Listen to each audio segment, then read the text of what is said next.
Qu'est-ce que la tragédie? La tragédie est un genre théâtral dont l'origine remonte au théâtre grec antique. Contrairement à la comédie, elle met en scène des personnages de rangs élevés et se dénoue très souvent par la mort d'un ou de plusieurs personnages. La tragédie met en scène des personnages illustres, déchirés par des passions ou accablés par le destin. Elle suscite terreur et pitié chez le spectateur. Les personnages d'une tragédie ne peuvent pas se sortir du pétrin. Ils sont condamnés par le destin à vivre une fin tragique, mort ou suicide d'un ou de plusieurs personnages.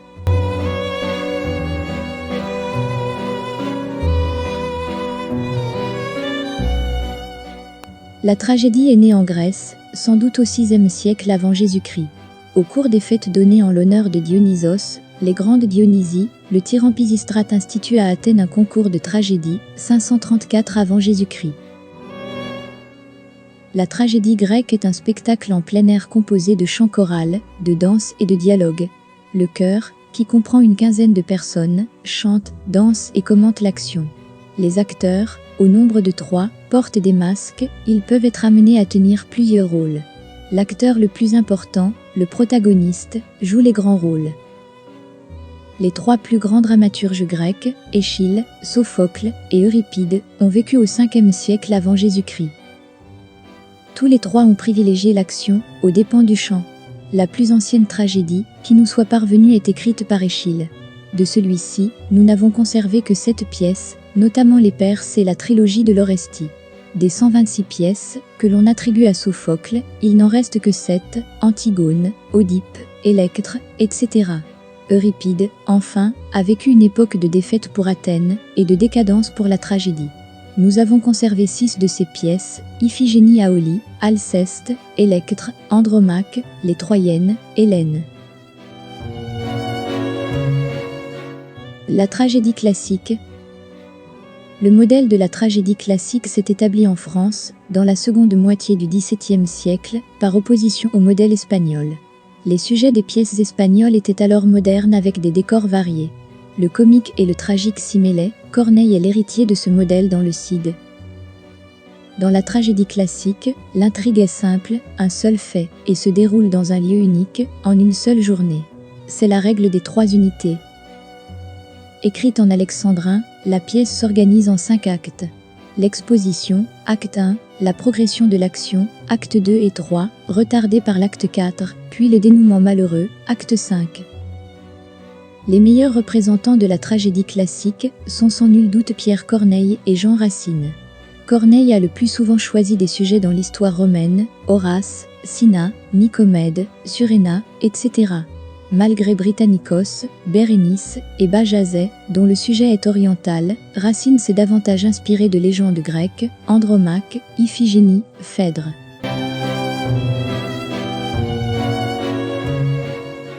Le drame.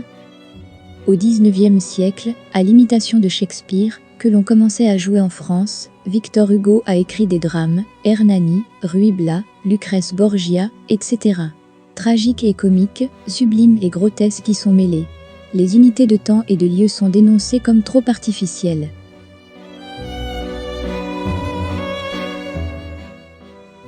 La tragédie au XXe siècle. Une meilleure connaissance de la Grèce a ravivé le goût pour l'art et la littérature grecque. Par ailleurs, l'histoire extrêmement violente du XXe siècle a ranimé une interrogation angoissée sur la condition humaine. C'est pourquoi sans doute ont été écrites en ce siècle des pièces à sujet antique. La guerre de Troie n'aura pas lieu, Électre, de Jean Giraudoux. Orphée, Bacchos, de Jean Cocteau. Antigone, Eurydice, de Jean Anouilh.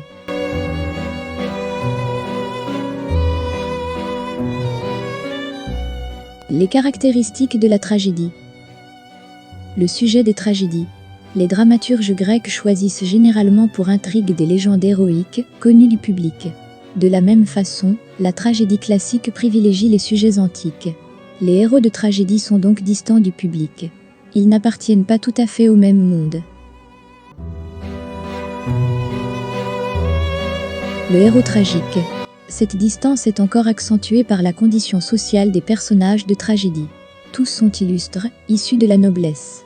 Agamemnon, dans Iphigénie de Racine, Pyrrhos, dans Andromaque de Racine et Créon, dans Antigone d'Anouilh, son roi, Auguste, dans Cinna de Corneille, Titos, dans Bérénice de Racine, Néron, dans Britannicos de Racine, empereur, Andromaque, Iphigénie et Antigone sont des princesses.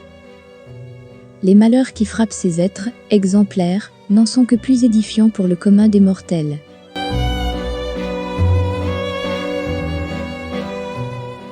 Le dilemme. Les héros vivent des situations déchirantes. Pour que soufflent les vents et que la flotte grecque gagne Troie, Agamemnon doit sacrifier sa fille, Iphigénie. Andromaque verra mourir son fils, si elle n'épouse pas Pyrrhos.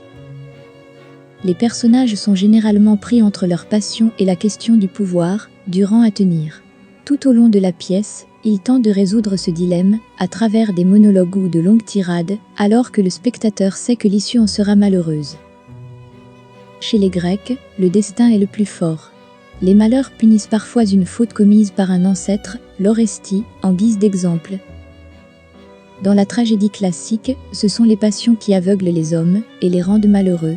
Ainsi, dans Andromaque, Oreste assassine Pyrrhos par amour pour Hermione, cette dernière lui reproche ensuite d'avoir commis ce meurtre.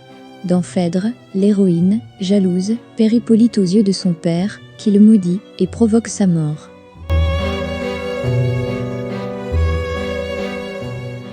L'ironie tragique. De cette impuissance face au destin naît l'ironie tragique. Les héros sont écrasés par la fatalité, leurs efforts sont vains et le public en est conscient. Le pathétique est provoqué par le décalage entre les espoirs du héros, qui tente d'échapper à son destin, et la conscience qu'a le spectateur de la vanité de ses efforts. Le dénouement est généralement malheureux. À la fin d'Andromaque, Hermione et Pyrrhos sont morts, Oreste sombre dans la folie. À la fin d'Antigone, l'héroïne est condamnée à mort, Aimon, son fiancé, se suicide, la reine aussi, Créon reste seul. Les personnages tragiques inspirent à la fois terreur et pitié.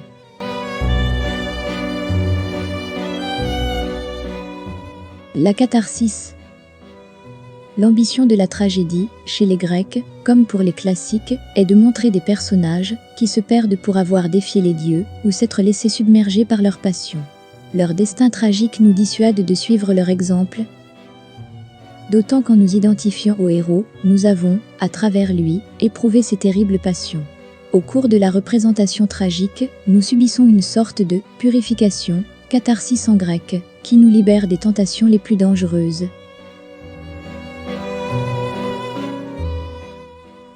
La règle de bienséance. L'acteur ne doit pas choquer le spectateur, pas de présence de sang sur la scène. De ce fait, violence et intimité physique sont exclus de la scène. Les batailles et les morts doivent se dérouler hors scène et être rapportés au spectateur sous forme de récit. Il existe quelques exceptions, telles que la folie d'Oreste dans Andromaque de Racine, qui est restée célèbre. Le suicide de Phèdre, quant à lui, respecte bien la règle de bienséance, puisqu'elle s'empoisonne, sa mort n'est donc pas choquante.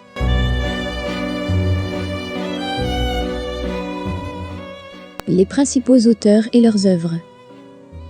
Corneille, 1606 à 1684. Le Cid, Cinna, Horace, Polyeucte, Nicomède, etc. Jean Racine, 1639 à 1699. Alexandre le Grand, Andromaque, Phèdre, etc. Shakespeare, 1564 à 1616. Antoine et Cléopâtre, Jules César, Macbeth, Othello ou le Mort de Venise, Roméo et Juliette, etc.